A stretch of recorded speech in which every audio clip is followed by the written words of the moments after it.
The community of Rio Rancho is mourning the loss of one of their boys in blue today. A young police officer from there was responding to a 911 call early yesterday morning when he wrecked his cruiser and died. News 13's Catherine Mazzone is live in the Newsplex with more. Catherine. That's right, Matt. 24-year-old Anthony Haas was headed to a domestic violence call early yesterday morning, but he never made it there. Now the community is remembering Haas as a promising young officer and a talented baseball player. Well, certainly it's a very somber occasion. We are in a unique position where not only are we subjected to the feelings that every human has about these types of situations, but we're also charged with investigating it as well. Rio Rancho police say Haas was headed to Northern Meadows on Adelia west of Highway 528 when his cruiser went off the road and crashed. They still don't know what led up to the crash and will continue that investigation today. Haas had only been on the force for a little over a year, and now officers are wearing a black band over their badges in memory of him. But they're not the only ones. His old baseball coach at Rio Rancho High, where Haas was a star player, says he made the school a special place. Total shock, sadness, just remembering everything he's done for you and for your program.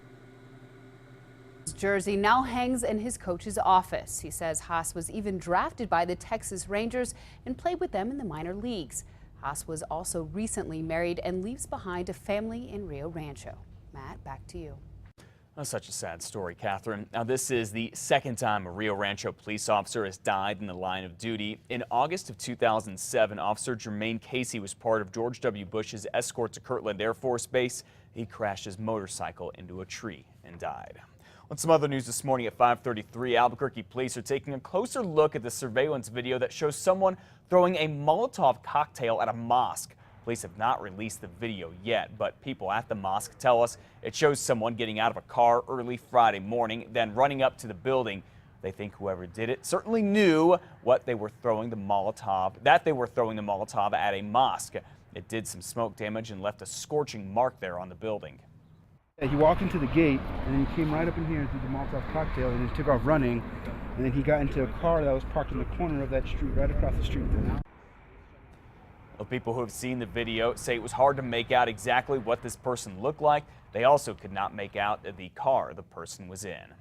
Well, the search for whoever killed Jasper, the Tasmanian devil at the zoo in Albuquerque, doesn't seem to be going away anytime soon. Now there's a petition on animalpetitions.org asking Albuquerque Police Chief Gordon Eden to assign extra officers to the case. Also, a woman from here in Albuquerque contacted an Australian newspaper with an apology about Jasper's death.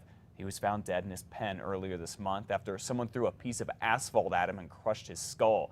There is a $10,000 reward for information leading to the arrest of whoever did it. Also, Pizza 9, which is not endorsed by the biopark, is offering a pizza every week for a year for the person who has a tip that leads to someone getting arrested. Crystal.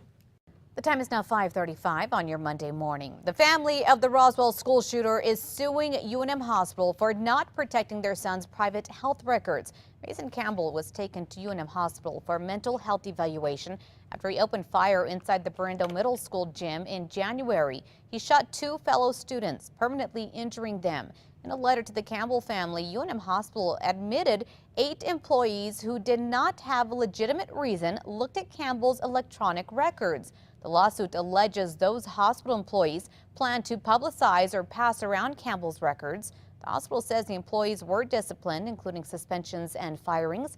Campbell will remain in CYFD's custody until he's 21. The lawsuit over school funding is going to trial. This comes after a state district judge rejected the Public Education Department's request to dismiss the case.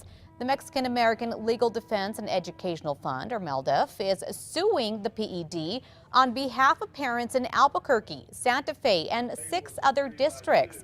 The lawsuit claims New Mexico inadequately funds schools, violating the constitutional rights of students with disabilities and others at risk of failing, including poor children and Spanish-speaking students. The trial is set for November of next year. Well, you still have 6 days left to vote early here in Bernalillo County. One important race on the ballot is for sheriff. Former Sheriff Manny Gonzalez is taking on Scott Baird, who used to be Sheriff Dan Houston's chief deputy. Gonzalez took over the department back in 2009 when Darren White left to work for Albuquerque Mayor R.J. Berry. And Baird here retired from the department and is now ultimately running against his old boss, Sheriff Houston. I would lead the department rather than managing the department. So we would allow the people who were in those positions that they've been appointed to and promoted to work to the best of their ability and to the maximum of their potential. Obviously, I have a vision and a plan, and that plan is to collaborate with the community to go out there and ensure that our deputies have a two-way communication between the community and the department. If you want to find out more about both men, log on to our website at krqe.com. And a new poll in the governor's race shows Susana Martinez is the odds-on favorite to lead the state for the next 4 years. The latest Albuquerque Journal poll shows Martinez leading Gary King by 53%. He has 48%. The silver lining for Mr. King, 9% of voters remain undecided, and he is trailing by less than he was just a month ago. And of course, we'll continue following all the races as we get up to Election Day. You can watch us on air here or head to our website, krqe.com, to get updates. And of course, early voting is already underway. A lot of people heading out to the polls. We do have a link on our website if you need to know where to go. That's krqe.com.